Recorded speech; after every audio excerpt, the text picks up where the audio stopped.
挖虫草真的能月入过万吗？作为一个本地人，今天带大家看一看挖一天的虫草到底能挣多少钱。走。虫草呢，一般生长在海拔4000米以上的地方，比如说这些地方就开始有虫草了，它们就喜欢钻在这种树苗底下。现在的话，开始要找虫草了。这个地方的话，有这个挖过虫草的痕迹，应该是前2天被别人挖走了，可惜了。虫草的话是特别难挖的，有时候一天1根都找不到，有时候一天能找50-60根虫草。现在我将近找了快1-2个小时了，虫草的影子都没有找到。快来，这边找到了个虫草，我给你画个圈，来看好，就在这个圈里面啊，你看见没？还是没有看见。这就是虫草啊！我的天，这么小！斧头呢就要打到这个旁边，但不能靠得太近了，这样子的话容易这个虫草给弄断。土要这个样子掰开，虫草正好这个样子取出来。这个的话就是新鲜虫草，看它的品相，大概可以值个30块钱左右。走，继续挖。刚刚在那边挖了1根，这边又发现了1根，过来看一下。哪儿呢？我缺一个。来，这里面我看看。这儿。哦。来，开始。哇，断了就不好了。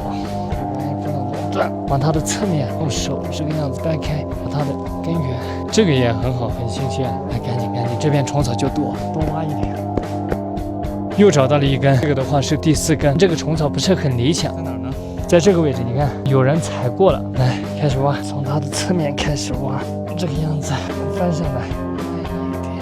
这根虫草的话就特别小1根，但品质的话也是好，硬的。晚上拿回去可以泡水。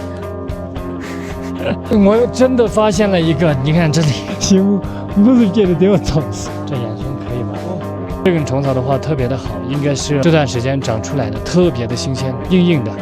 你看这姿势就知道是高手。这里的话，第6根又找到1根，来过来看一下，来这个圈里面看得见吧？这儿，应该这也是有点像稍微被别人压过的，这里有个石头，不好挖着。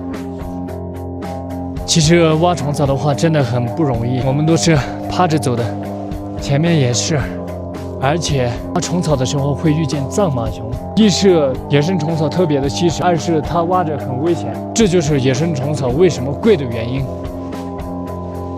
太对称了，我想把这一块弄起来。好，这个根有点长哎，不想直接这么一弄就出来了，这个根有点长，非常大。对，非常大一个，好漂亮。这个这个价格就稍微有一点高了。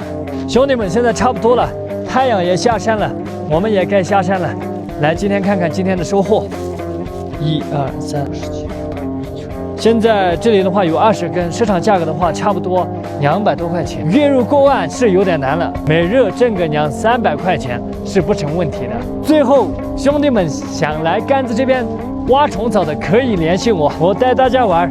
走了。